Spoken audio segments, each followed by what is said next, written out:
volgut agafar aquesta novel·la molt expressament perquè Blai Joncar és un noiet que quan comença la guerra ha d'abandonar Barcelona per anar a viure al mas dels oncles. Des de la seva mirada d'infant se li fa difícil d'entendre el que està passant. Ha perdut la mare en un bombardeig, enyora el pare que ha fugit a França.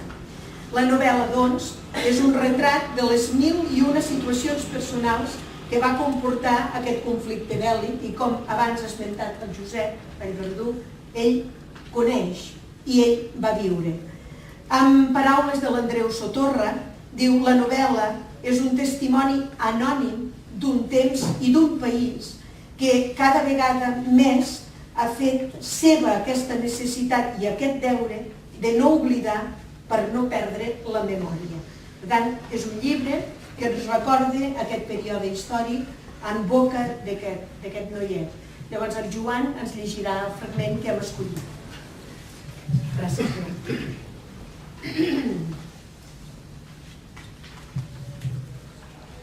El Morrot cridava d'aquella manera perquè feia dues coses.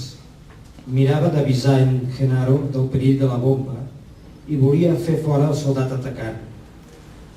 S'ha portat com un valent, aquell gos que semblava que no servia per a res. L'enterrarem a l'hort. En Blai va sentir-se molt entristit. Tantes bombes perquè al final hi morís un gos. Un gos que ja era com de la família i que al capdavall havia estat un heroi. L'ambulància trigà 4 hores a presentar-se al mas. Ells ja havien dinat i el pacient, a l'entrada, descansava cobert de flaçades. En Blai, de sobte, va donar-se amb esglai que s'acabaria la presència del comandant entre ells. Se l'emportarien, li prendrien. I va tenir la sensació que li estaven arrabassant de tot tresors valuosos i únics. La mare, el pare, el comandant i a sobre, de segur, en David, que se'n tornaria a la vila. Va pensar que li tocaria quedar-se al mas amb la tia Mònica i l'oncle Miquel i de tant en tant el quec d'en Tensi. I ara, a més, sense el personatge del Morrot. Amb l'ambulància venia un metge militar, el conductor i un practicant. Abrigaren bé el ferit i es disposaren a carregar-lo a l'ambulància. El metge demanà tot de detalls dels 2 accidents, el de l'avió i el de l'incendi. Va prendre notes, felicitar els del mas per les seves atencions al comandant i estengué un comprovant amb el dia i l'hora que el ferit passava a càrrec de la sanitat militar. Fet això, es disposà a donar l'ordre en marxa. Tot fou tan ràpid que en Blai es va sentir ferit d'una manera innoble. Reaccionà amb un crit: «Comandant! Comandant Vallejo!» El pacient, que estava sent dipositat al ballar, mogué un braç, aixecant-lo. Els sanitaris s'aturaren.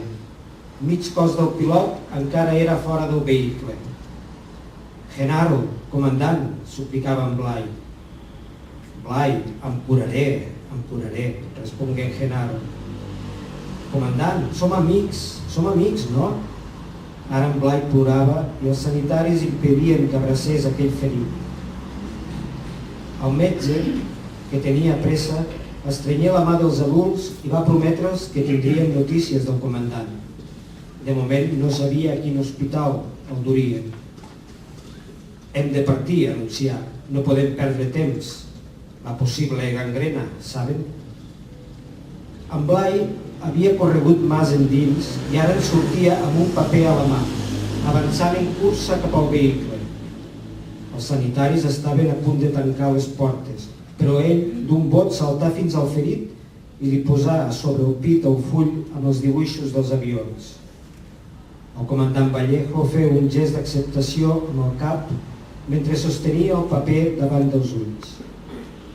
Algú estirà el nen separant-lo de l'ambulància i aquesta engegà. En Blai es quedà al mig del camí després de seguir el vehicle a uns metres. Se'n passava els senglots.